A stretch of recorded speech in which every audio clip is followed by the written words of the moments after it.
In this Helldivers 2 video, we're going to be covering some of the more noteworthy changes that happened in today's patch. Basically, we got new bot mega cities, we got a brand new enemy type on the bot front, as well as we had some changes to stun weapons and some of the stun items within the game. So what I wanted to do is go over my findings through testing everything today, so that way you can know exactly how all the new things work and how they perform and whatnot. Anyways, let's talk about it. First and foremost, we had some changes on the bot front. Now we have bot mega cities available, which is actually pretty cool because they look very unique and very nice. Especially looks very good at nighttime, even though it is a bit too dark. So I hope they tune that a little bit to give us some more light when we're facing the bots. But outside of that, it's pretty nice. Still has the issues that we've seen on the Illuminates and the bugs, where it feels kind of empty at times. It has something to do with the spawning of the enemies because of the other AI that are on the field, as well as just in general with the way the cities work. Feels a little empty at times, but overall it's pretty cool. With that, we also got a brand new enemy that is the War Strider. This looks very similar to the ED-209 from RoboCop. They have two different variants. One has more shooting type guns, like minigun type things. The other one has like a laser type shooting things, and it also has a grenade barrage and stuff like that. So they're very unique. Where I've seen them the most is definitely on the mega cities. They come from drops, so if enemy reinforcements are called in and whatnot, you'll see some of those come in, and so it's very cool to face them. You can kill them pretty easily with ultimatums, with thermites, and other anti-tank things in one shot.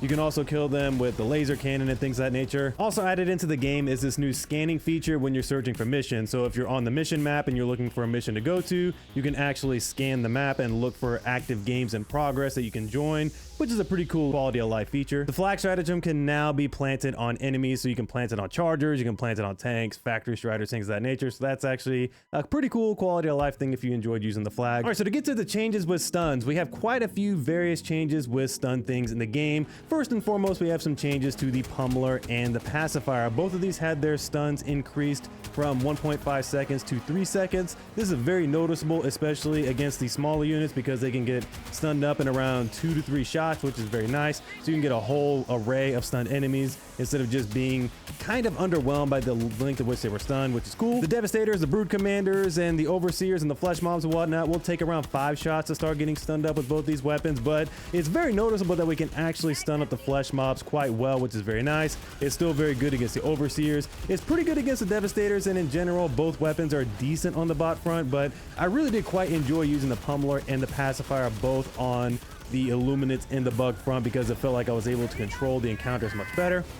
As well as you can run something like one of the ballistic dog pack or even the laser dog pack to get some good overall damage output while you're controlling everything by keeping them stunned up. So overall, the changes to the duration of the stuns is actually very nice. The Urchin also received some good changes. Now it has a stagger force of 50, and it can also stagger large targets like Bile Titans. So I tested this out on a Bile Titan, and essentially when you throw a couple of these on its face, or just even one, it's going to stagger it and keep it from using its spit. So basically you can neutralize it and keep it from hurting you if you wanted to play around with your food type thing. If you throw all 4 of these on the thing, it'll literally just be flinching and kind of walking in circles and wouldn't know what to do, which is kind of cool to do, but at the same time, it's always going to be better to just kill your target. But at least you can stun it up a little bit or stagger it up a little bit with this grenade now. And it's going to operate the same as it did before against the Hulks and all the other various units, as well as it's going to stagger them up a bit, except it's going to be a little bit more effective at it, which is nice. So it's overall a better grenade, but it's still kind of niche in the way you need to use it. We had some changes to our fire grenades, mainly the Incendiary grenade and the Incendiary impact. So both of these got 8 seconds added onto their total duration. So now,